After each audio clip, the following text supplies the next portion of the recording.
사랑하는 성도님들, 귀한 월요일 한 주간 승리하시고 오늘도 복되고 성령의 충만한 기쁨의 하루가 되시길 축복합니다. 우리 잠시 기도하시고 오늘의 말씀 나누겠습니다. 참 좋으신 하나님, 오늘도 귀한 하루 우리가 주의 은혜 가운데 살아가게 하여 주시고 모든 고난과 어려움 속에서 믿음으로 이기는 우리 사랑하는 모든 성도들이 되게 도와 주옵소서. 오늘 하루 우리를 지키시고 인도하실 것을 믿사하며 거룩하신 예수님의 이름으로 기도합니다. 아멘. 네, 오늘의 말씀은 본문은 이사야 9장 1절의 말씀입니다. 제목은 이 세상의 희망이라고 하는 제목으로 말씀을 나누고자 합니다. 이사야 9장 1절 말씀. 자, 읽겠습니다. 전에 고통받던 자들에게는 흑암이 없어지로다. 옛적에는 여호와께서 스불론 땅과 납달리 땅이 멸시를 당하게 하셨더니 후에는 해변길과 요단 저쪽 이방의 갈릴리를 영화롭게 하셨느니라. 어떤 공동체든지 어떤 집단이든지 어떤 그 분위기를 이끄는 사람들이 있습니다. 그래서 분위기를 좋게 하거나 또 밝게 하는 사람들이 있죠. 그래서 때로는 그런 사람들이 오기를 기다리기도 하고 또 이 분위기를 어떻게 하면 좋게 할까 해서 그 사람에 대해서, 그렇게 분위기를 좋게 하는 사람에 대해서 기대를 하게 됩니다. 물론 그렇게 늘 분위기를 좋게 하고 희망을 주면 좋겠지만 사람은 모든 곳에 희망을 주거나 기쁨을 줄 수 없습니다. 어떤 사회 공동체에서는 그렇게 기쁨을 주고 또 즐거움을 줄 수도 있지만 또 다른 공동체에서는 의견이 맞을 수 없을 때가 있는 것이죠. 반면에 우리 주님은 어떨까요? 세상에 비치신 우리 예수님, 우리 주님이 오시면 우리는 모든 것이 밝게 빛이 날 줄 믿습니다. 예수 그리스도의 영향력은 온 세상 곳곳에, 그리고 어떠한 차별이나 어떠한 가린 곳 없이 모든 곳에 밝혀내시는 분이 바로 우리 주님이십니다. 예수님이 오시면 온 세상의 흑암이 물러가고 기쁨과 행복이 가득하게 될 줄 믿습니다. 우리 사랑하는 성도님들, 오늘 하루 삶 가운데 예수 그리스도의 빛이, 또 예수 그리스도의 임재가 우리 성도들의 삶과 모든 환경 가운데 있기를 축원합니다. 오늘 우리가 읽은 하나님의 말씀에서 이사야 선지자는 장차 오실 예수 그리스도의 도래를 기대하고 소망합니다. 그분이 오시면 압제와 억압과 환난 가운데 있는 자들에게 빛이 비칠 것이고, 우리 주님이 오시면 정의와 공의와 살아 숨쉬는 모든 것이 회복되는 세상이 될 것이라고 말씀으로 예언하고 있는 것이죠.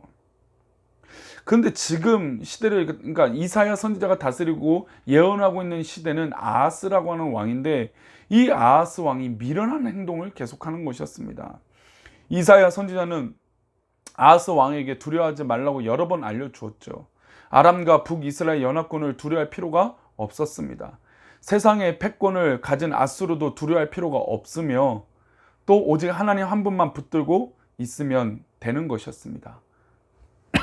그래서 이사야 선지자는 그것을 전하고 이야기했는데 그 말을 미련한 아하스 왕은 듣지 않은 것입니다. 게다가 하나님 보시기에 남유다를 침공하는 적대 세력인 아람이나 북이스라엘 모두 다 아무것도 아닌 것으로 하나님은 만드실 수 있는 분이었습니다. 그래서 하나님만 의지해라, 하나님만 바라보라라고 계속해서 경고하고 또 예언을 하셨습니다. 징조도 보여주셨습니다. 그러나 이 미련한 아하스는 여전히 하나님 말씀을 듣지 않는 것이죠. 사랑하는 성도님들, 오늘 하루 살 때 우리가 누구의 말을 들을까요? 우리가 여러 사람들의 말을 듣고 귀를 기울일 것입니다. 그러나 그 모든 귀를 기울이고 듣는 말 가운데 살아계신 하나님의 말씀이 우리 가운데 들려야 될 줄 믿습니다. 전능하신 하나님의 말씀이 우리 가운데 들렸을 때 그것을 순종하고 나아가는 귀한 복된 백성들이 되시기를 축원합니다. 그러나 교만하거나 미련한 마음은 하나님의 말씀을 듣지 않는 것이죠.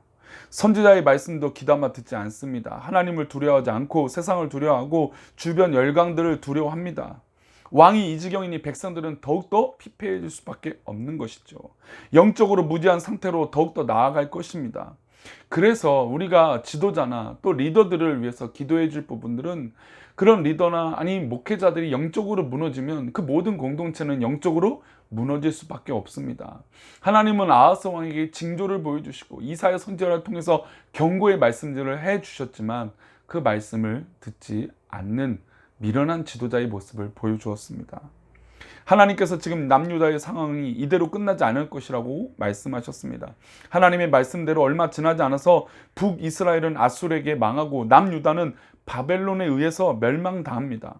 완전한 멸망 후에도 여전히 흑암이 지속되었습니다. 이 흑암의 상태가 얼마나 오래될까요? 이사야 선지자가 예언하던 시대에서 700년이 지나야 예수님이 오십니다. 그 빛이 빛나게 되는 것이죠. 선지자 이사야는 메시아가 오셔서 어두운 땅에 빛을 주시는 순서를 말하는데 1절을 다시 한번 보겠습니다. 전에 고통받는 자들에게는 흑암이 없으리로다. 옛적에는 여호와께서 스불론 땅과 납달리 땅이 멸시를 당하게 하셨더니 후에는 해변길과 여단 저쪽 이방의 갈릴리를 영화롭게 하셨느니라. 이스라엘 백성들은 아하스 왕, 이 미련한 왕을 비롯해서 모두 다 영적으로 흑암 속에 빠지게 되었습니다. 이 흑암 속에 건져주실 분은 오직 예수 그리스도밖에 없죠. 근데 우리가 아시다시피 역사적으로 700년 후에나 이 메시아가 오신다는 것입니다. 약속이 성취가 되는 것이죠. 그럼 그 사이에 이스라엘 백성들은 700년 동안 어떤 행동과 어떤 모습이 있어야 될까요? 그들은 이 말씀을 견고히 따르지 못했습니다. 메시아로 오셔서 빛이 비친다는 순서가 어떻게 될까요? 해변길과 여단 저쪽, 요단강 저쪽 이방의 갈릴리부터 빛이 비친다고 말씀하고 있습니다. 우리 주님이 오셨을 때 어디서 자라셨습니까? 나사렛에서 자랐습니다. 활동은 어디서 주로 하셨습니까? 갈릴리에서 사역을 하셨죠. 예수님은 중심지에서 활동하셨던 거 아니라 이방과 소외된 사람들과 빛이 비춰지지 못했던 사람들에게 먼저 빛을 비춰주셨습니다. 그래서 이사야 9장 2절은 이렇게 말합니다. 흑암에 행하던 백성이 큰 빛을 보고 사망의 그늘진 땅에 거주하던 자에게 빛이 비치도다. 그렇습니다. 우리 주님은 어두움 속에 있는 사망의 그늘진 곳에 빛을 비추시고 그들에게 새 소망을 주시기 원하신다는 것입니다. 그래서 우리가 혹시나 불리하거나 억울하거나 염려가 있다면 오히려 그것이 빛이 비춰질 절호의 기회인 것입니다. 힘든 일이 있고 어려운 일이 있다는 건 나를 살릴 절호의 기회라는 것이죠. 우리 주님은 갈릴리에 사역하시면서 나사렛에서 자라시면서 중심지 사람들에게 손가락질을 받았습니다. 갈릴리에서 어떤 선한 것이 나올 수 있겠느냐라고 하며 조롱도 받으셨습니다. 그러나 예수님은 그렇게 사신 이유는 바로 외곽과 주변에 있는 사람들을 먼저 챙겼다라는 것이죠. 무지하고 아무것도 모르고 어둠 속에 있는 그 사람들을 먼저 이끌고 싶으셨던 마음이 바로 우리 하나님, 우리 주님의 마음 가운데 있었다는 것입니다. 그러나 미련한 지도자들은 어떻습니까? 자신의 배만 배부르게 한다는 것입니다. 백성들은 엄청난 고통과 고난을 받아야 했습니다. 그러나 백성의 지도자들은 배부르게 먹고 마시고 나라가 망하든 말든 여전히 부귀와 낙을 누리며 살고 있다는 것이죠. 이러한 이유 때문에 예수님은 갈릴리 변방으로부터 오셨고 그곳에서 고통당하고 힘겨워하는 자들, 고아, 가부와 병든 자들과 또 안 못 보는 자들과 문든 병들, 한생시 병이죠. 그런 병에 걸린 저주받은 사람들을 이끌고 도우시고 그들을 치료해 주신 것을 우리는 기억해야 됩니다. 그리고 우리 주님이 이 땅에 오셔서 가난하고 헐벗고 약한 자들에게 손을 내미셨다는 것이죠. 그러면 교회는 과연 어떻게 해야 될까요?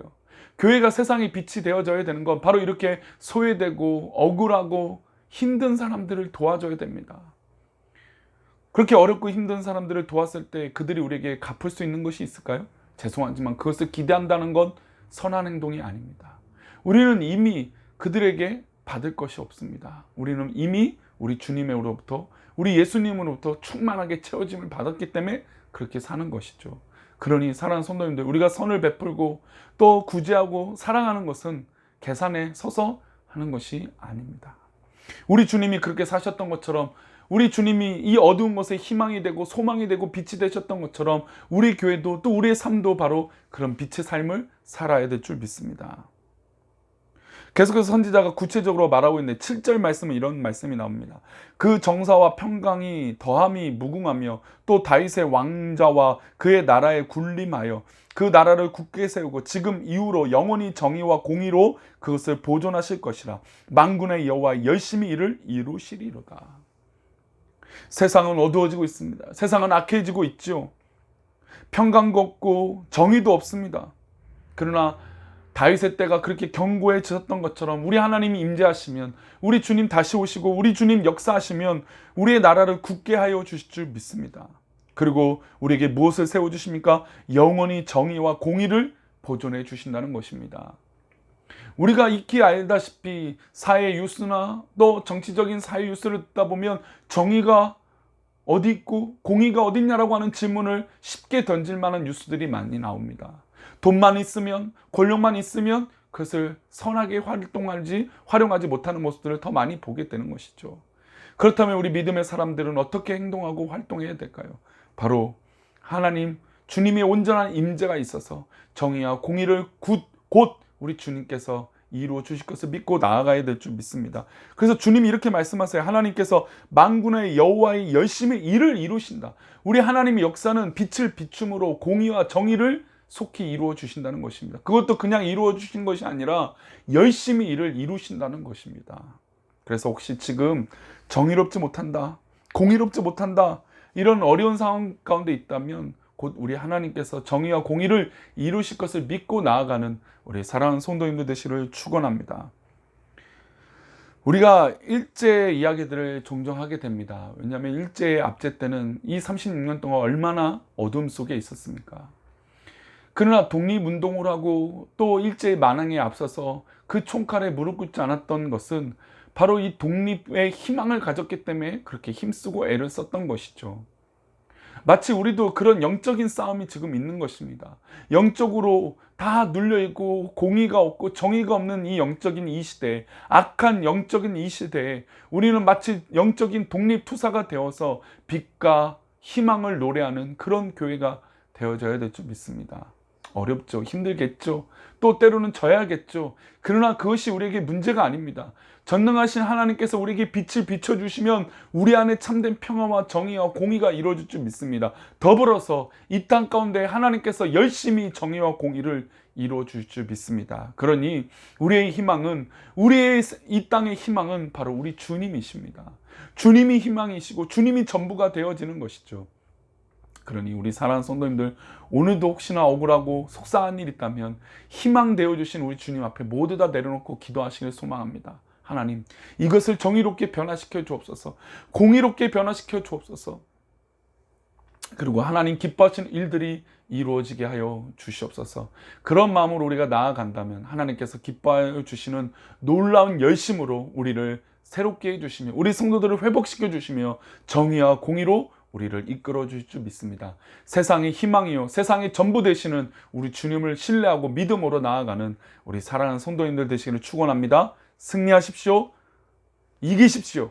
기도하겠습니다. 하나님, 오늘도 귀한 하루 살아갈 때 우리가 세상의 모든 영적인 싸움과 곤란 가운데 있겠지만, 그러나 우리가 억눌리거나 하나님 패배하지 않게 해주시고 온전한 희망이 되어주시고 소망 되어주시는, 그래서 가장 낮은 곳에 임하신 우리 주님을 바라보며 믿음으로 이 세상의 희망을 노래하는 우리 사랑하는 성도들과 우리 꿈꾸는 교회가 되게 도와 주시옵소서. 우리 사랑하는 성도들을 이끌어 주시고 인도하여 주옵소서. 하나님 기뻐하시는 일들이 우리 교회와 우리 모든 사랑하는 성도들 가운데 이루어지기를 소망하고 거룩하신 예수 그리스도의 이름으로 기도 올려옵나이다. 아멘.